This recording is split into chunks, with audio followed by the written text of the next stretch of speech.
Hey guys, what is up? Today's video is basically something that you guys have been asking for. You guys are kind of interested in what I would run as a shotgun build and how I would do my Raider setup. So let's get into this real quick. Raiders are basically the classification for anyone who is a soldier shotgun specialist. The weird thing about the Raiders is there's actually only one in-game Raider that you can get, and you can't even get him out of the collection book. You have to get level 100 in the collection book to achieve him. It's not something that you can recruit or something that you can find out of llamas. Also, on that note, the other Raiders are event heroes. Now, the thing about the event heroes, like Redline Ramirez, the Raider Headhunter, Rabbit Raider Jonesy, the Raider Headhunter is the scavenger set. So now they're actually bringing the event, or the expansion is what they're calling it, the expansion schematics and the expansion heroes into the game permanently. Now, you cannot recruit them just yet. I'm sure there's going to be an update where you can go recruit them. But she is someone who is part of that event, and I'm kind of excited that they brought that event back permanently. You guys have a chance to just earn the hydraulic weapons. There's really good weapons in the hydraulic set. Same with the scavenger set. There's always some good weapons there as well. But if you're looking for another headhunter, because that's the whole setup here, is that you're going to be running two. And the reason you're going to be running two is because the support squad bonus, where increased critical rating with shotguns by 18. But let's go and look. Let's look at what a Raider actually does. Now, the first thing is advanced tactics, range weapon damage increased by 10%, health increased by 10%. Okay, right off the bat, good. It's not just an assault, it's actually any range weapon you do. Shockwave, that's great. I like Shockwave, it gets you out of a pinch sometimes. Debilitating shots is always a good one, especially if you're not bringing something down right away. You know, you're just stacking vulnerability up on top of it. Now here we go, Shell Shock, increased shotgun damage by 24%. Now that's a lot, especially when you stack that with the increased weapon damage for any ranged weapon. So basically like 34% for your shotguns. He is a survivalist. Killing an enemy will give him 5 base health per second over 3 seconds. Kills reset the healing duration. Now that's not like a great one, but it's not a bad one to have. Survivalists can kind of stay in the, if we know anything about a soldier, it can stay in the fight a lot longer than any other hero. Frag grenades. Frag grenades are pretty good, especially if you're just kind of lobbing at a distance.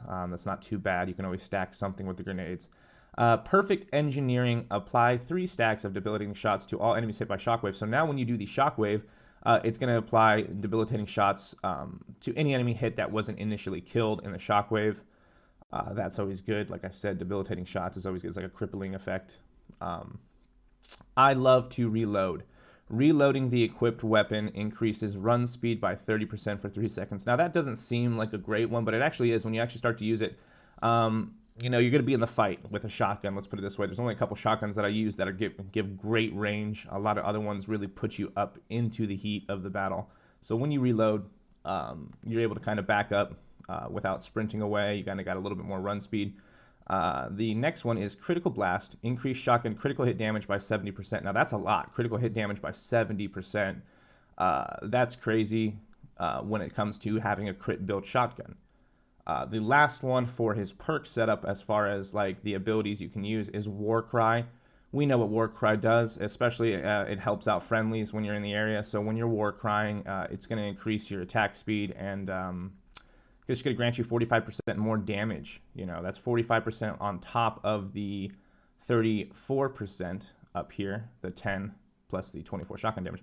So your shotguns are even going to do more when you're at the War Cry.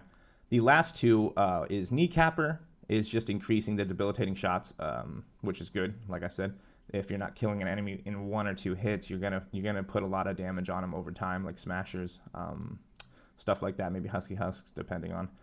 The last one is Flak Vest. Reduces damage taken by 60%. Sorry, reductions drop by 15% each time the soldier is hit. That's a really good one, and we're going to stack on that one. And how we're going to stack on that one is basically in this slot, I put a Shock Specialist AC. It is a base hero. You're able to do anything with him. You can recruit him. You can earn him at a green, a blue, an epic, a rare. common. But here it is. Shockwave grants 40% damage resistance for 6 seconds. Now, the reason I do that is because your Shockwave is already stacking debilitating shots, and you already have Flak Vest, which is already giving you some more damage resistance. So Shockwave is only going to up your damage resistance for another 6 seconds on top of what Flak Vest will do. So if you're really in a pinch and you Shockwave, it's just going to make your resistance a little bit more bearable when you're sitting there in battle. Now, when it comes to shotguns, now that's up for interpretation. I mean, shotguns, you can do pretty much a lot of different things. I have the Dragoon shotgun. That's good for its own thing. I'm going to show some gameplay of these shotguns that I run. These are the shotguns I run. These aren't just the shotguns you should run. These are just shotguns that I normally run because that's what I have. Like I said, I don't really play with a Raider a lot. But when I do, there's kind of some fun things that you can do. Like the Dragoon will kind of just be like a broom. It'll sweep a lot of enemies off the base. You don't got to do too much. It does do a lot of impact. Now, that's one perk that I haven't put on it, but you can add the impact there. And if you look down at the impact of the Dragoon, that's 16,764 or 67 impact. Now, that's without the impact perk on it. I mean, if you look at a wall launcher, let's go look at a wall launcher real quick. There we go. The impact of the wall launcher is 19,000, so you're pretty getting up there without the impact perk. Now imagine if you had that impact perk on that gun. Yeah, that impact is going to go up. It's pretty much like a walking wall launcher. You know, you're not going to be doing a lot of damage, even though the damage says almost like 500,000.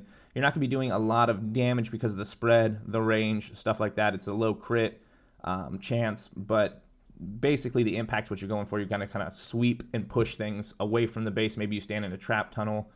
That works as well. Now, you have things like the helium shotgun. You know, I have my helium shotgun crit build, you know, where pretty much almost every other shot is going to crit damage for 210% on top of what it does. There's shotguns like that, and that's the whole thing there, is that there's shotguns like this long arm enforcer right here is just deadly. It has so much range on it, and you're able to keep the damage even though the drop-off range is so...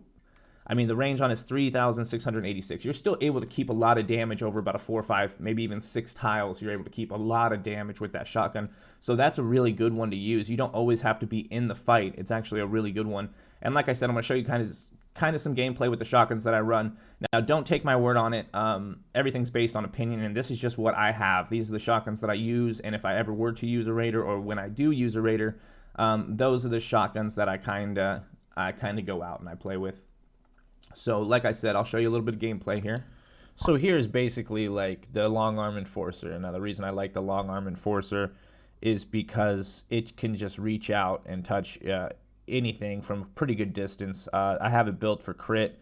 It's actually not even my gun, it's FPS's gun. He built it so massively great for crit damage, I had to ask to use it for this video. He has a great shotgun build for a couple of his guns, or his shotguns, and so... but this is the long arm enforcer. I like this gun a lot, and I actually kind of like it because I played Battle Royale for a long time before I started playing Save the World, and it's just like the TAC shotgun off of Battle Royale. Has that feel to it, exactly the same way, same shot. The range is just crazy. The range on it, like I said, is about 3,600, something like that. But it also is a crit build, and that crit is going to stack with the Rabbit Raider that I have in my thing, or basically another shotgun Raider. Those are going to stack. The critical rating just went up by 18 as well. So that critical rating, if you guys don't know, is critical chance. How often, how many shots it's going to take until the chance that you will do critical damage.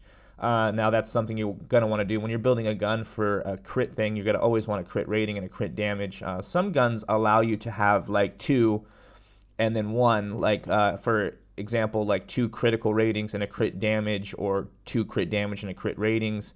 Those are really good guns. I love those guns where they actually give you another slot to maybe do more with it, to build it more crit. But then I do, you know, at one point, like, there is a time for other things. That's the thing, is that's why I keep 2 different shotguns in my backpack or in my tool belt. And like right here, basically, you can't really see on the radar because my logo's covering it up. But there's a choke point here at this little hillside, and that's when I whip out the Dragoon and I start just spraying with the Dragoon, doing knockback, and that's kind of what it's going to do. It's going to hold choke points, it's going to hold trap tunnels, you know, depending on... You don't really want to use it when there's propane flingers. I mean, that'd be kind of crazy because then you should be blowing things up. You don't want to blow your trap tunnel up. But if there isn't propanes, you can pretty much sit in your trap tunnel and fire this gun. The reload speed's not too bad on it, and you're hitting everything in one shot, if not killing everything in 2 shots. The only thing that you would have to watch out for is like the lasers, because the range on the Dragoon's only about 1.5 tiles, and the drop-off damage is really severe after even a tile. And so when you're kind of doing that, you might need to switch up to, like I said, the long arm enforcer, and just kind of get some range about you. As always, guys, I love the support. You guys give me a lot of support on Twitch, and we're trying to make this YouTube channel. We're trying to build it up, and like I said, if you guys come follow me on Twitch or join my Discord, stuff like that, I'm always open to any advice. You know, like anything that I show in my videos is my opinion, can be changed. I learn things new in this game every day. But that's kind of where we're at with it. Is it's all like a learning curve, and that's why I want to make these videos for you guys. I want to help you guys try to figure out what works best for you and whatnot. And if you guys wanted me to post a video or want a video that you want me to show you how to run something or how I would run it, just feel free to ask. Like I said, I'm streaming on Twitch. I'll post a link in the description for my Twitch channel. But that'll be it, guys. That's going to be the end of my video, and I will catch you in the next video.